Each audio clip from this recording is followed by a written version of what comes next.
Equity is not something that you add in. It's the filter through which you need to make decisions. It's time that we all put our heads together and see how we can serve the people who have not had attention paid to them. And how can we work together to make sure that this is not just an inflection point, it is the way of life. Welcome to the Optimized Workplace. In today's conversation, I welcome a leading expert in human-centered design, Gayathri U. Gayathri, welcome to the show.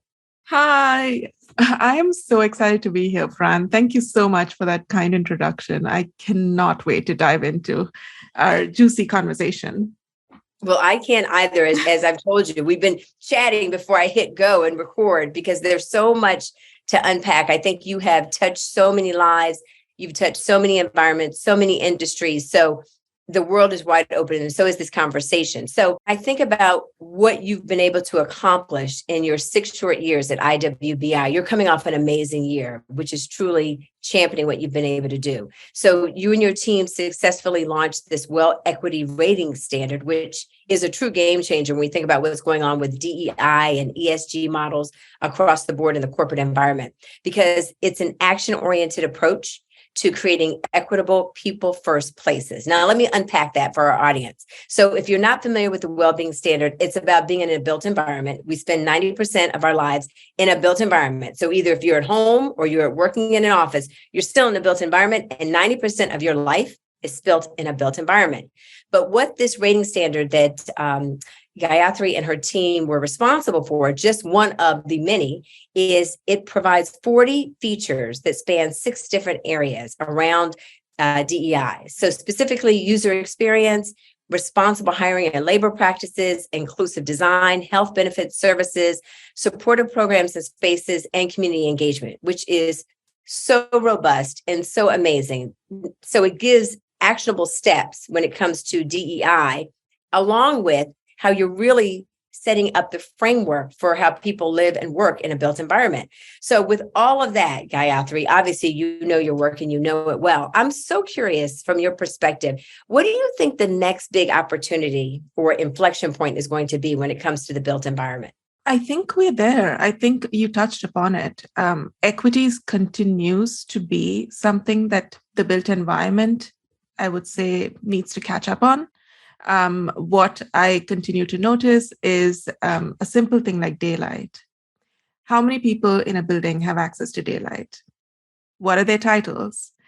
Does the facility manager, the janitor have offices or have rooms where they can access daylight? It's such a simple thing. It's such a small thing. And equity, I think, is at the core of that. Equity needs to be not an afterthought. It's not something that you add in. It's the filter through which you need to make decisions. People need to make decisions. So when we first started working on the equity rating, and firstly, I got to partner with these amazing women, Dr. Angie Scott and Kimberly Lewis, who are both women of color. It was the first time I was working in a project in my entire career with 2 women of color. It was just the most amazing experience. But we started interviewing people. We started talking to people, hundreds and hundreds of people. And what we realized is it's not often the big things. It's the small things that matter. It's being able to choose where you're sitting. It's being able to say that you're going to be late at work because you couldn't get the bus in and there is no other mode of transportation. It's these small things that matter, right? And it is, and I think the inflection point has started. It's not here yet. I think we have a ways to go as an industry, as a community, before we can say, okay, we are in a good place with equity. Let's kind of move on. I honestly don't think we should ever be in a good place with equity. We can always improve. But the inflection point that you mentioned is here. It's time that we all kind of put our heads together and see how we can serve the people who have not had attention paid to them across the world. How can we do that? And how can we work together to make sure that this is not just an inflection point? It is the way of life. It is our best practice. It's the normal practice. One of the things you said that really stood out to me is that if you're a facility worker or you're perhaps blue collar, so you're not, in the C-suite, or you're somewhere else in the labor pool. It doesn't mean that you deserve any less light or any less of a optimal office environment or working environment than anyone else. And that right there, if we just think from that lens, is truly game changing when you think about the impact on people's health. So let me go there. You focus a lot in your work on lighting, but you also focus on the mental and physical well-being of persons as it relates to all the different things that come into a built environment. So there's lighting, there's the comfort of the room, it's the visuals of the room, it's the audio of the room. So when you think about all those layers to it, how do we begin to make these monumental mini movements? Does it start at the C level? Can individuals within the organization be a part of the conversation? How do we get more and more people so that there's more of a groundswell to change? I have a story for you. I am among my very, very eclectic background. I've got a degree in lighting design, and I completed that from a leading university in Stockholm. And it was a very unique experience. Their approach there was, if you can learn it in a book, you can do it in your own time. We're going to teach you the things that you can't learn in a book.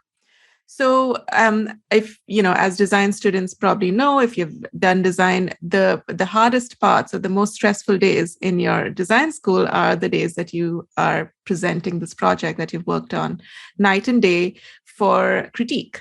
So you've worked for weeks, you've done all the work, you've done all your research, and you present this. It's a vulnerable moment. You present this, and the job of the people who are sitting on the other side of the table is to tear it down. And I know that it is their job, because I've done several design critiques, and the professors literally tell me, you need to provide hard feedback. This is the only chance that they get. But it's terrifying as a student, because you're showing this work and you're getting feedback. So this particular project was a lobby in this gorgeous building that was being revamped. And we thought we had a really great solution for it, which was to hang lights, a very beautiful pendant from I think a 3-story ceiling. So the lobby was really high. I would say about 30 feet or so, and to hang a pendant that would light up the whole place, if you can visualize that. So we're presenting this. We're very proud of the drawings that we have done and the presentation. Everything's gorgeous. And then we sit there, and our professor looks at us and says, yeah, I don't think this works for the people. And we're like, how? Why? I mean, it's got the right light levels. It's gorgeous. The architects are going to be happy. The people are going to be happy. There is nothing to harm them. We're like, but it works for these people. It works for the practitioners. It works for the people inside. He's like, no, you didn't think about who's going to maintain it. What are the safety considerations for those who are going to maintain it? How are they going to get up there? Have you thought about that? And it was such a simple question. It's something that should have occurred to me. It's something that should have occurred to us, because we thought of all the people that touch it, it's human-centered, etc. But we did not think of this one simple thing, which is very important. It's done regularly, usually done by the same people. And these people are probably doing several of similar solutions through their day or through their weeks. And it's such a simple thing that if everybody who designed places like this thought about, would make their lives easier, would make their jobs safer, and at the same time would not harm the people who are being impacted. So it's not just because I would change how the light was installed, the people in the building would get lesser light or less quality of light. Absolutely. So it was that one question, I think, that really changed the trajectory of my career, because none of us had an answer to that. We're just sitting there silent, and we're like, we did not think about that. And he's like, you need to go back, think about it, and come back. And it's such a simple thing. And I think when we do our work, no matter what it is, I think everybody is doing work that impacts other people. So when you're thinking about it, how does what you're doing impact all the people that touch it? And if you are a product designer or a furniture designer, how is it being manufactured? What are the safety considerations there? If you are a lighting designer, it's how are people installing things? How are people maintaining things? How is it impacting the people in the space? If you're an architect, similar. If you are working to establish in workplace well-being policies, it's a similar question. If you are in facility management, you need to think about what are the cleaners that you're recommending. Yes, the place would be very clean, but what is the impact on the people who are using the cleaners? How are they using the cleaners? Do they have the equipment that they need? Do they have the right ladders? Do they have the right gloves, sanitary equipment, etc.? I think all of us have that responsibility and that power to make people's lives better, and to influence how people feel safe doing their work. Yeah, I that is so layered in so many different ways, because I think sometimes as we approach, I was speaking to another guest not too long ago, and sometimes when we approach new ideas or innovation, it's all from an idea perspective, but there's no thought to the end point, right? And working backwards from there. And I always like to, as we work as an organization on our team, always think about, the end user in mind, but also think about the end game and work backwards from there. And I think that's what you were describing so beautifully, is that at the end of the day, the person who has to clean this, if you're putting that person at risk, or if it's not improving or helping or supporting their well-being, then this is not a great solution.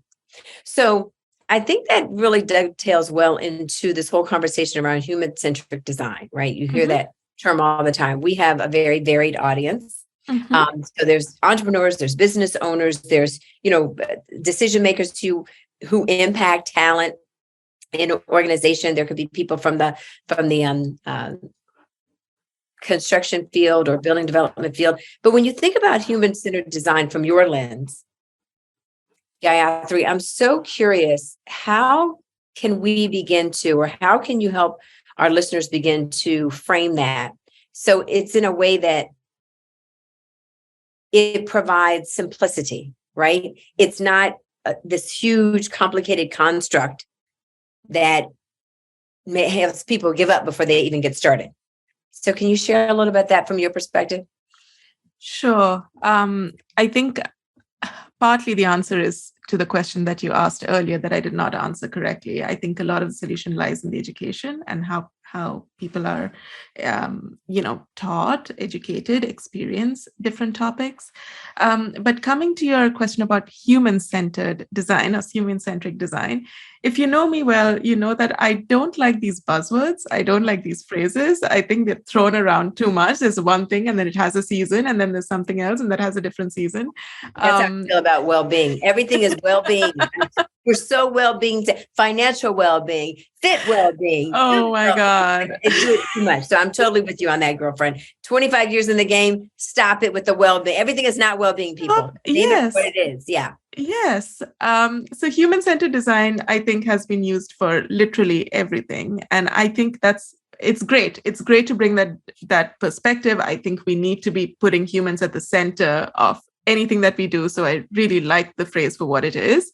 But to me, it is, I think there are two ways to go about it. The first is putting that lens that I mentioned earlier. How does this impact all the people that are using whatever you're creating? So, not only the users, the people who are implementing it as well. So, anybody who's touching it. But the second piece, I think, is very often asking those people. So just have either a charrette or go down to your building and ask the facility management folks, if you're making a cleaning plan, what are their pain points? How can you make their lives better? And what can you do to make their work more efficient? In that way, you're not only helping the people, you're also helping the organization, because you're asking them, what can you do to make our life or your life more efficient? So the two main ways there, it's very simple, but it's critical that both are done right at the beginning. And it makes the entire thing much more simple, is to think about who touches what you're creating and talk to the people who touch what you're creating. And once you do that, you'll have the perspective, you'll have what you need, and it'll make your life much easier because you're not going to have to look at research papers or read through what other projects have done. Like, it's just going to reduce the amount of time that you need to spend on it. But it's really simple if it's done at the beginning of the project. I think that's incredibly valuable for our listeners, that sometimes when it comes to a new program, or you're going to try out a new ideation, or you're going to make a new vertical, whatever it is, even when we're talking about today, which is the built environment, think about, again, the questions that you need to ask. Start with that. So often, and I'm sure you've seen this too, you'll go into an organization that says, we need help with X. And they are already have 10 different ways or 20 different ways of offerings of the way they're approaching the solution. And you ask the question, well, how did you come up with these? Well, so-and-so thought it was a great idea. So-and-so didn't talk to anybody. They haven't sent out any questionnaires. They haven't done any so-and-so just, I was online the other night, and I saw this thing, and I thought, why not? I heard on this podcast. So you've spent $50,000 on this solution that nobody wants. And you wonder why budgets are slashed. Okay, let me get off of that, because that's a whole nother, I can get on a whole nother tangent. You wonder why your budgets get slashed. Yes. Really? Yes. Yeah. Yes. And I heard a really interesting way of describing culture recently. I don't remember who the gentleman was, so I can't attribute it to him on this podcast. He said the culture is the product for your people. And you need to use product design principles, design thinking when you create culture or workplace well-being practices, which means that you need to be talking to your people, be comfortable with iterating it when something's out of date, and be comfortable with taking feedback. So what you said there, $50,000 on something that is the product for your people, that is what is attracting, retaining people in your organization. Just talk to people, like you said. So it could be a survey.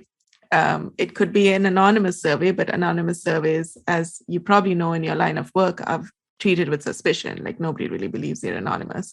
So it could be just a conversation, but it needs to be done in a way that make people feel comfortable saying what they're uncomfortable with. Very often that responsibility lies with the direct manager of the people. So that level of training needs to be done, but you need to be comfortable, or organizations need to be comfortable saying, okay, this did not work. We did not see adoption for this one thing. We're going to try again, and we're going to try again, and we're going to try again. And the trying again, it's not because, folks have changed their minds 5 times. It could be because the organization has gone through the Great Resignation, and now they're dealing with a completely new subset of people. So it really makes sense to treat the culture like the product for your people, because it's going to pay for itself over and over and over again. I totally agree with you. I think that you hit on something really important, which is, I like to use the word co-creation.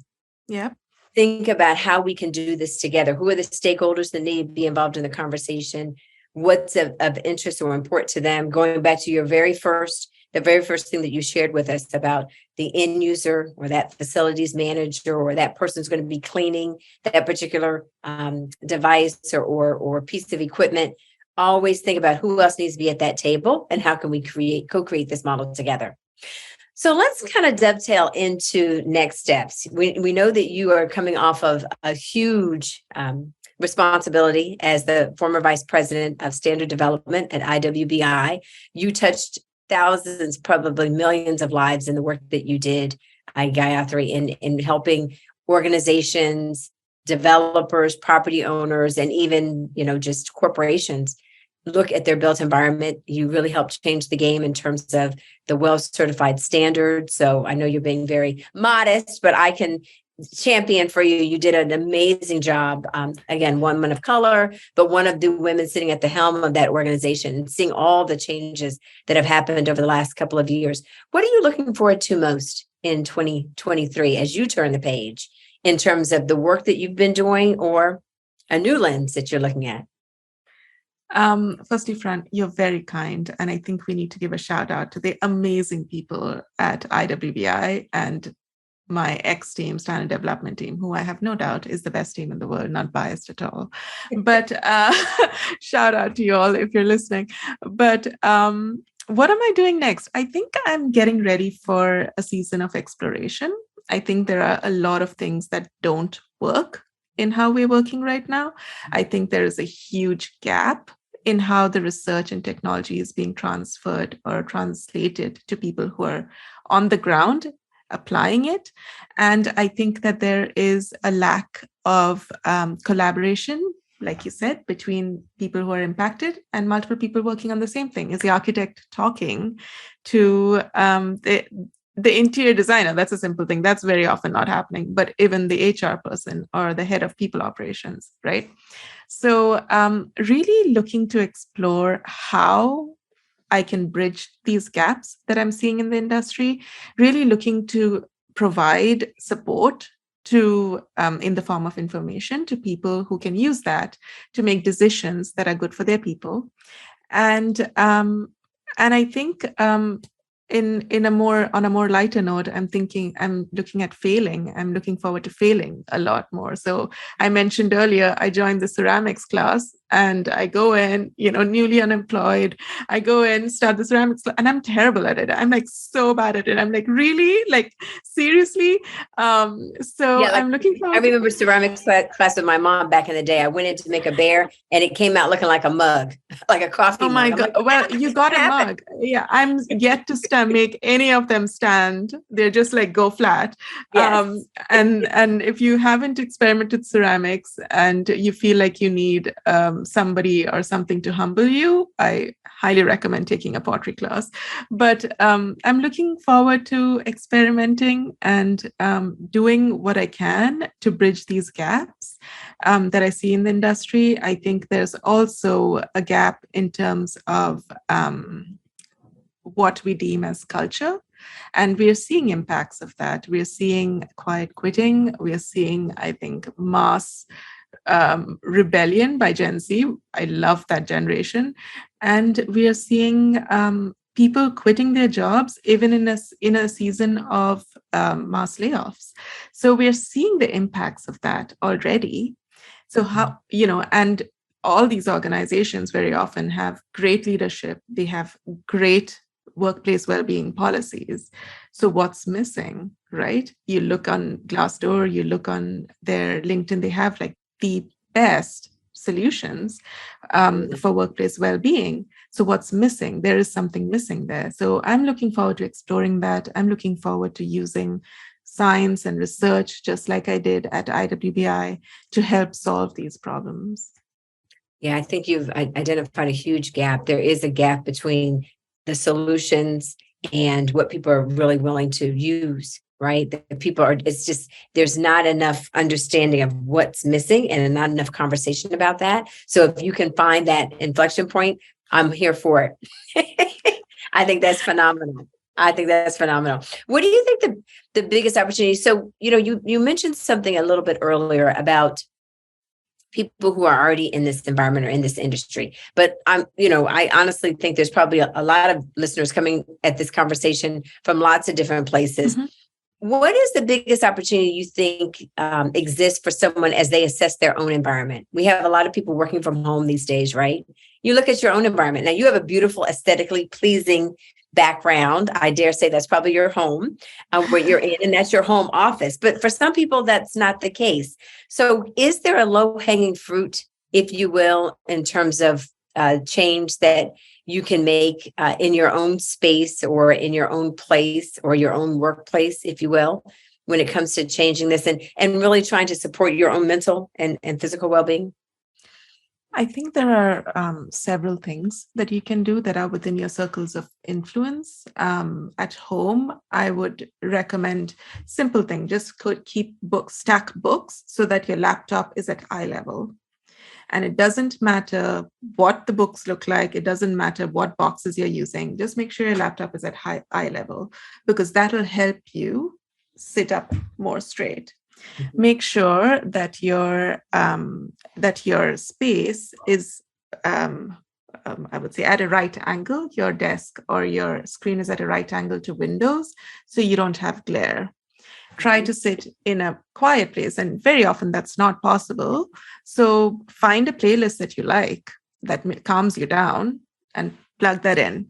And more important than anything else that you do to your workplace is to not be at your workplace forever. So take breaks. I think that is the most important thing. Take breaks. You don't have to stretch, drink a glass of water if you haven't drank water that day. You don't have to do anything, but just don't look at your phone. Don't look at the notifications. Don't look at your email. Even if you're just sit and stare at the wall if you have to, but just take a break. And I think that's, if you're doing one thing, if you're just taking a break, and if you want to be like a high achiever, you can go out for a walk in the sunshine. That can help with a lot of things, sleep, stress levels, etc. During your break. But otherwise, just taking 15-minute breaks every couple of hours can do wonders for your mental health. It can do wonders for your body, and it will help you come back and be more productive, which means that you can end your day at the time that you promised yourself you would end your day when you started at 9 a.m. or whenever you did. Those are beautiful tips. I love that. So she helped you with flexibility, how you're sitting in terms of your structure at your desk. Make sure you're getting up and moving around a lot. And one thing I love that you mentioned that I read last year, which was really interesting, I think it was through IWBI, was the importance of being in green spaces. So make sure that you're getting out. And I don't know if you believe, if this is really true, but one of the quotes, and I don't think this is IWBI, it might have been somebody else, Gayathri, but it said that even if you have a green screensaver on your computer and you can't get out of your office, that it can still be just as effective to your mental health. Is that true? That's true. That's true. A green screensaver, something, I would say something that evokes memories for you of a holiday, for example. You went somewhere that had a great garden, take a picture, put that as your screensaver, put that as your background. That can make a huge difference. Of course, biophilia is very important, which is what we call fancy word for putting plants all around you. If you don't have a green thumb, that's fine. Just go out and take a walk where you can see trees, touch a tree. Sounds a little wishy-washy, but it works. And let yourself connect with something that's bigger than yourself. I think that's what biophilia originally kind of starts from.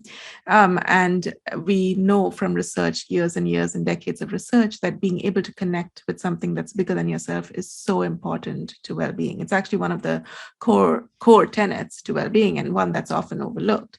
So, buy that plant that you've been looking at. Taking care of plants is not that hard, but if you don't want to, put that screensaver on of your favorite pictures from your holiday, take that walk. And I think it's a very, very quick, very immediate impact. So thanks for bringing that up. That's a great point. Biophilia is my favorite of all the well concepts. It is? Biophilia. Even though I come from the fitness world and the wellness world, biophilia is my favorite. And when I discovered it, and this is one of the questions I have for you too. When I discovered that biophilia was such an important impact on the built environment, then I went crazy. Right. So I started researching the green walls and adding more green. I kill everything. I'll put it out there to the Mary. I kill anything I try to grow. I kill, and I say, I'm not going to kill it. I'm going to buy a plant and not kill it. And I'm happy to say that I purchased a bamboo little plant from Costco 3 years ago during COVID, and she's still alive. Oh my God. She's a strong pandemic plant. Yes, she is. Those are the best kind of plants. To live with me. So she's a survivor.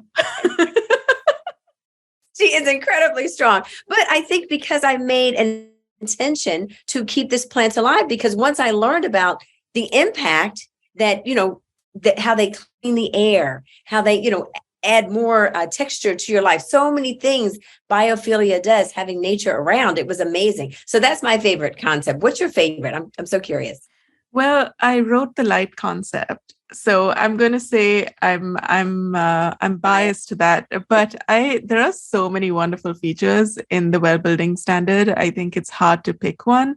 I think my favorite has to be the fruits and vegetables feature in nourishment, which says that you need to have fruits and vegetables that are outside and displayed that people can see at all times. And it's such a great feature because it uses something that's so effective, because what it's essentially saying is don't display candy, keep apples outside, right? So, Yep. the first day you're going to be annoyed, because I experienced this at IWBI's, new office. First day you're like, where is my sugar rush? You're like, fine, I'll go get it myself. I'll go to the 7-Eleven around. On the second day you're like, oh, okay, I'm going to go for a while. I'm not doing this apple thing. I don't like apples. I'm not doing this.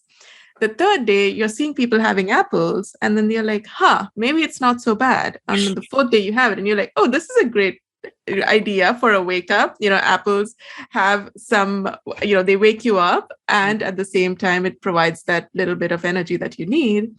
And it just becomes habit. And that habit can, it would make me think about how I'm displaying fruits and vegetables at home. And that can impact people's families. So you're like, okay, I start having apples, and I'm going to buy fruits for my family, and I'm going to keep it outside because that worked for me in the office. Let me try and get my kids to have apples. So it's such a subtle feature. It's so almost sneaky in the way that it has impact, but I think it's so clever, and it is using science, behavioral science. It's using physiological research. It's really putting together a lot of research for such a simple requirement that I think can change lives, because if you reduce your sugar intake, there's nothing like it. No, and that's a natural sugar. There's over 1,000 different types of apples, people. So if you don't like the kind you see at your grocery store, there are many others to try. And it's so interesting. That reminds me of one of my first clients when I started Aero Bodies in 97. Not to date myself, I try to look young, but it's great.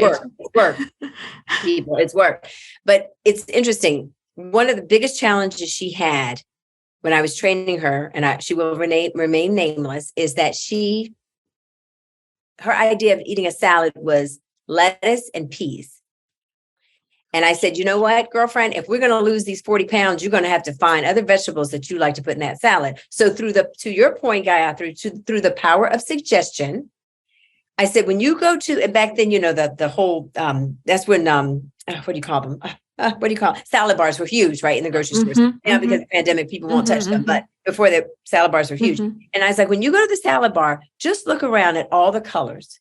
Pick a color and try it. Just pick a color and try it. And through the power of suggestion, now it took her a couple of months, but she was willing to try it. So to your point, that is a powerful feature because it's physiological. It's mental. It's psychological. It's so many different, it's emotional. Some people have a lot of emotions wrapped up in food, but just by trying something new and it being there, you're willing to try it, taste it, and before you know it, now you're having it. So now, do you have an apple a day? I'm curious now, do you have an apple a day?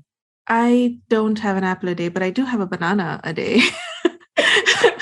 So I try and have all the, I think I'm drawn towards tropical fruits because I'm Indian. So the tropical fruit, whatever tropical fruit of the season, right now it's persimmons, is usually my go-to. But when you spoke about the impacts of putting fruits outside, there's one thing that I think we should definitely share. It's how beautiful fruits look. I mean, it can serve as your biophilia, but also brighten up a room, a bowl of fruit. So it's something, it's definitely going to make your place look better and at the same time help folks become healthier. Oh my goodness, yes. So obviously I could talk to you all day, which means you have to come back for an episode number 2. As I would love to have this fabulous conversation.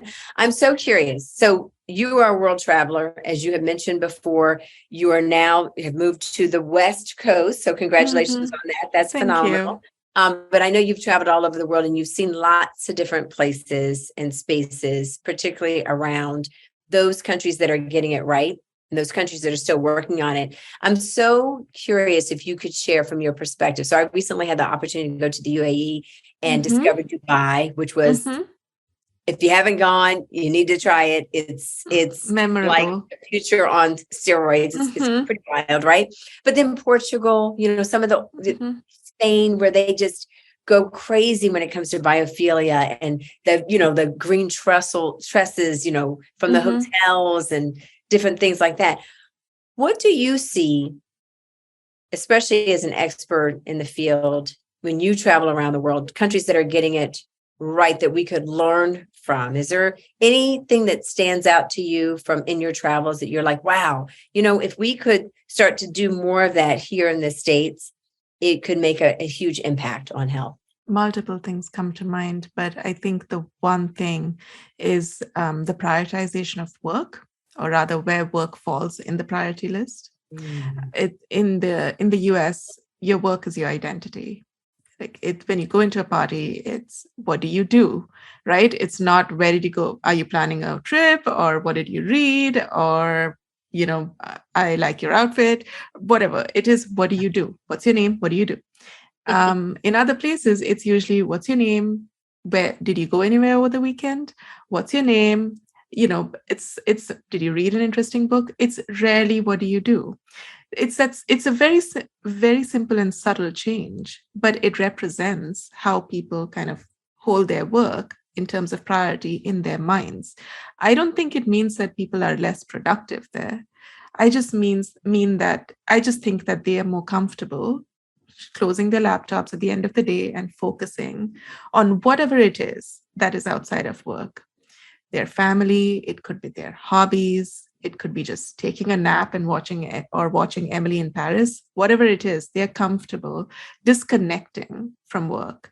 And I think that's fundamentally, that difference can go a long way. So in Spain, they take siestas, or they take naps, they have dinner late. There's different habitual cultural differences between each of these places, but one thing that's in common is where work lies in their list of priorities. I'm going to drop the mic on that one. I'm going to let you drop the mic on that one. So that maybe that's episode 2. I think you are. I was reading this book middle of the year last year on, I think it was Norway. So here's the biggest takeaway.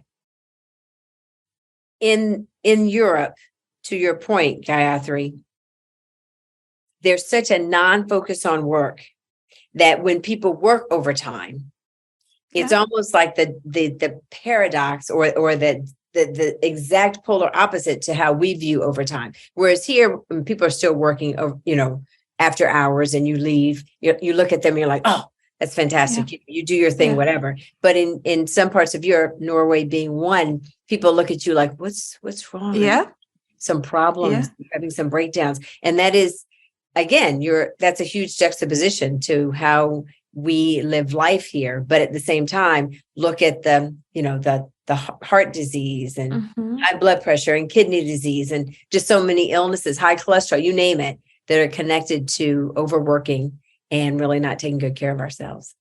Yeah. Can I add one more point? I don't think it's just Europe. I think it's in India. I have no idea what my relatives do for a living. I honestly don't know, because it's never come up in my conversations. I'm like, my uncle works in an office and that's it. And I'm like, high time, old enough to know what my uncle does for a living. So you leave work at work. That some people have important jobs because they don't make it important. I'm going to put that in quotes, jobs, because they may not make it for a family event. They're traveling, but family is put first in India. And it's you show up, you turn up. And it's I think it doesn't mean, again, people are less productive. It just means that work lies somewhere below family. There isn't a perfect solution or a perfect culture, but I think the difference that we're seeing in terms of health and rates of burnout, honestly, is where we are placing work in the large scale of all the things that we are in our lives, where work comes to be in our identity and who we are. Thank you for adding that caveat. So for those of you who are not familiar with the Indian culture and how much fun they have, go watch a Bollywood movie this weekend on Netflix and you will see, change your life. Oh my God, absolutely do that. But change your life. Gayathri, I don't even know what to say. This has been fantastic. I definitely want you to come back. I can't wait to see what this new year is going to unfold for you. I know it's going to be epic. I know it's going to be amazing. I know you're going to be out there slaying it on the West Coast. Oh, fingers crossed. I can't wait to see what comes next. So I'm going to keep the door open for our next conversation. Thank you. I cannot. I would love to be back, and I would love to continue chatting.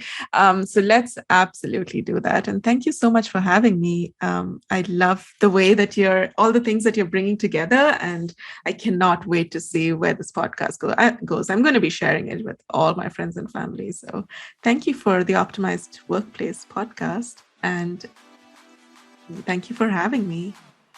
Well, thank you for being here. And for all of our listeners that joined us today, remember, it's monumental mini movements that make the biggest change. Thank you for being with us. I'm Fran Bishop, your host for the Optimized Workplace.